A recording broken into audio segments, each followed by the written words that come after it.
গেছে হুজুরকে দাওয়াত দিয়ে মিলাদ করিয়ে জান্নাতে পাঠিয়ে দেব।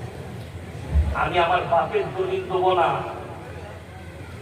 পৃথিবীর যিনি শ্রেষ্ঠ ব্যক্তি আপনারা বলুন, আল্লাহ রাসূল সাল্লাল্লাহু আলাইহি সাল্লামের থেকে দামি লোক কেউ এসেছে? আর হাসবেন কিয়ামত পর্যন্ত? কেউ হাসবেন না। আল্লাহর হাবিব সাল্লাল্লাহু আলাইহি সাল্লামের কাছে একজন সাহাবী খবর দিলেন, ইয়া রাসূলুল্লাহ, আপনার চাচাটা মৃত্যুশয্যায় আছেন, মারা যাবেন।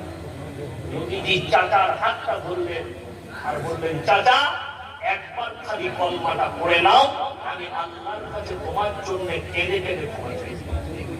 আল্লাহর নবী চাচা উত্তর দিলেন, আমি যদি বার্ধক্যে কলমা পড়ি, লোকে বলবে মৃত্যু ভয়ে কলমা পড়েছে, আমি কলমা পড়তে পারবো না, অস্বীকার করবে। আল্লাহ আয়াত পাঠিয়ে দিলেন, ইন্নাকা লা তাহদি মান আহবাবতা ওয়ালাকিন্নাল্লাহা ইয়াহদি